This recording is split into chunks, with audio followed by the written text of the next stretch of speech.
So, about Miltenberg, it's a small little town along the Main River, and this was a walking tour of Miltenberg, and there's about 9,400 people that live in the Miltenberg area, and this shore excursion was the normal pace. They have several different ones. Some are slower pace, some are a little bit faster. When they say it's a faster pace, it's just a normal walk as opposed to a slow paced walk for people that maybe want to spend more time in certain areas, or they just walk slower. Only time that I really felt I was pushing myself was when I was climbing the steps up to the castle, and that wasn't even part of the excursion. That was just me by myself. The first thing you notice, it's a small town with old buildings, and probably the coolest part of this is that these are all these half-timber houses where they have the exposed beams, and they're in immaculate condition. They look like they're brand new, and they're hundreds of years old, a lot of them. There's not a lot of things to do as far as touristy things. There's a little bit of shopping, and the streets are cobblestone streets like you come to expect in a lot of these old towns. So not real wheelchair friendly. This particular town, probably one of the more famous things is that the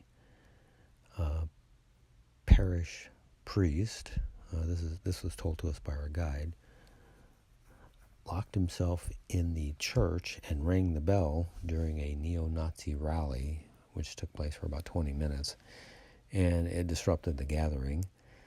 And I think they said it was 2006 when this happened. So he was trying to disrupt the rally, and I guess it worked.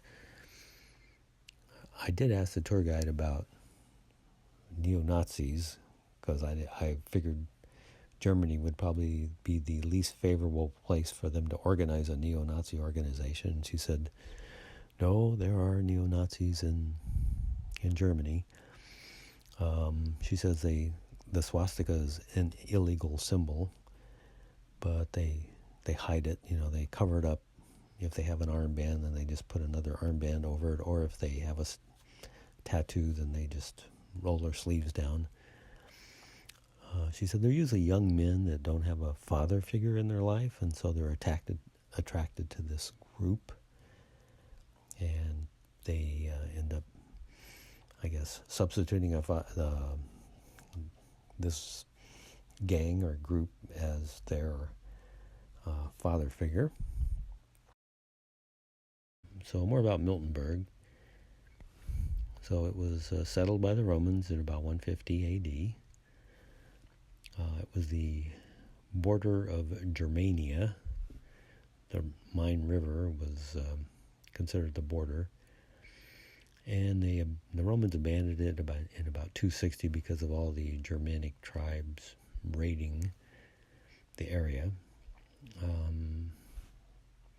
After it was abandoned, the population declined, and then the Franks moved in about 500 A.D., and the population rose again. And it continued on until the 12th century when they built the castle.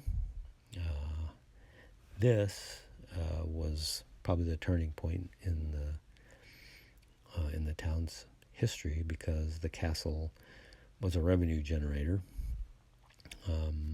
They also mined, I don't know what you call it, mined. There was a red sandstone, which is highly prized for grindstones, and it was actually made into some of the columns on some of the buildings in the area, and you can see that in the videos here. And the castle dates back to the 12th century, and it was a hub for commerce, and the St. Jacobus Gothic Church is here. And probably the biggest thing to note is that all these half-timbered houses, which are actually post and beam construction, very popular in Germany, and all throughout the town you can see these houses. I think they're really attractive, and it never occurred to me, but the house that we live in was styled after this. They have some decorative woodwork on the front of our house that resembles this post and beam construction.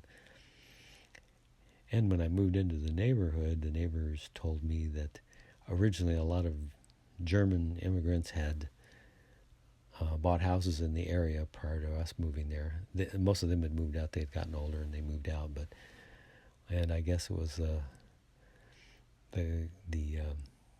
style of the houses is what attracted them.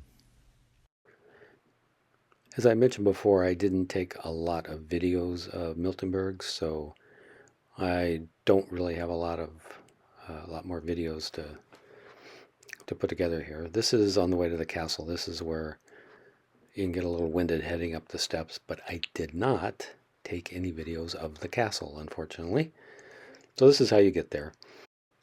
So this ends our tour of Miltenberg, and we are heading on to our next port. That should be another video.